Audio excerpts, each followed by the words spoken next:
Hey everyone, welcome back to my channel and another Flutter tutorial. In this tutorial, I want to talk to you about SliverAppBar, which simply put, is a normal app bar that stretches out as you drag. This is a cool little feature that I'll show you how to implement in your app by jumping into the code. To start, I've put a stateless widget. Inside, I've got here a blank scaffold, so the first thing I'm going to do is let's just give it a background color.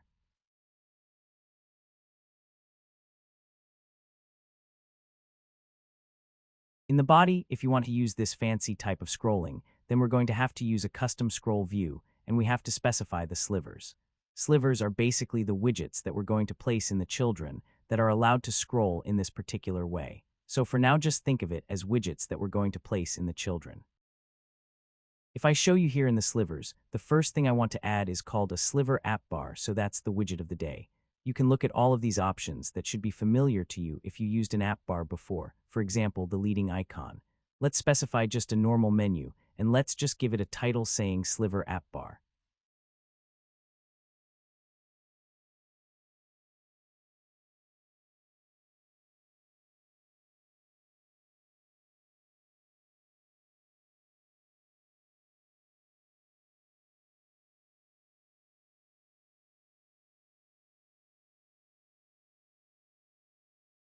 Now the first most important property that we should specify in this SliverAppBar is the expanded height. So as the name suggests, this is going to be the height when it's fully expanded out. Just to put some comments here at the top, we should put a SliverAppBar, and below it, we should put all the sliver items. Just to reiterate this whole sliver situation, I want to place a basic container, but if I run this the way it is, it's going to give us an error. What this error is telling us is in a custom scroll view, when I want to use the SliverAppBars underneath, I just have to add this little widget called Sliver to box adapter, which takes care of this error, and now we can just place whatever widget we want.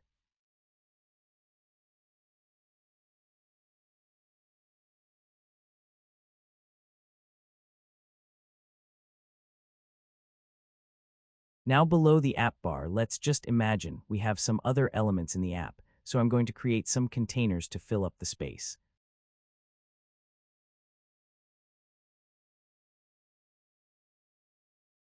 Okay, so once you have enough widgets in the children that you can scroll, you can properly see the SliverAppBar in action.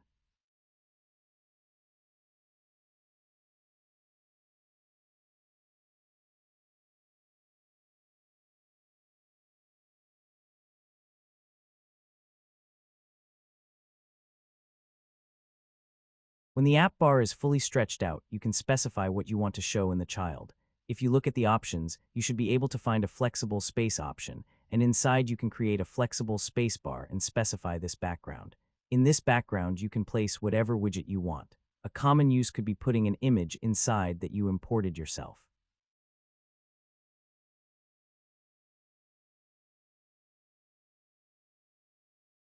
But another thing is if I was to just show you a container that has a different color, so let's say a pink color, it'll be pink when it's fully stretched out, and then it'll be back to white when it's shrunken down. So it has this nice sort of gradient transition effect, and inside the child of this container is where you can place whatever widget you like, so that's pretty cool.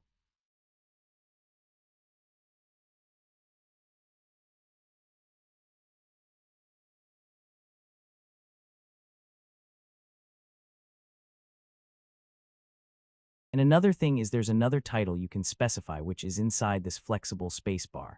If I was to just copy this SliverAppBar title and place it into this new title, you can see it's kind of on the bottom side of the app bar. I can show you how it behaves by first removing the main title because it's going to fill that space right there. So this is also another cool way to put some text up there. With this one, when you scroll down to the bottom, only when you reach back up fully to the top is the app bar going to show itself.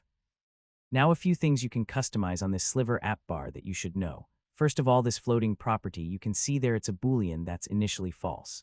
If I set this to be true, what this does is when you scroll to the bottom of the list, wherever you are on the list, and you start scrolling down, the app bar will appear immediately. So no matter where I am on the list, as soon as you scroll down, it's going to appear immediately, as opposed to if it's false, which it is by default. With this one, when you scroll down to the bottom, only when you reach back up fully to the top is the app bar going to show itself.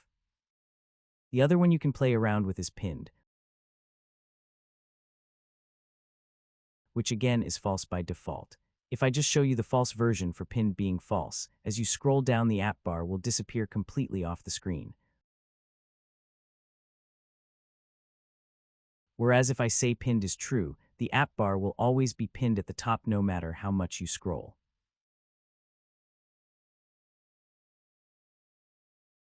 Hopefully that was clear and easy to follow. There are still plenty of other properties you can experiment with to further customize the SliverAppBar, but this should give you a solid foundation to start exploring on your own. In the next video of this playlist, I've implemented a complete wallet screen using Slivers, where everything comes together in a real-world layout, so make sure to check that out. In the next video of this playlist, I've implemented a complete wallet screen using Slivers, where everything comes together in a real-world layout, so make sure to check that out.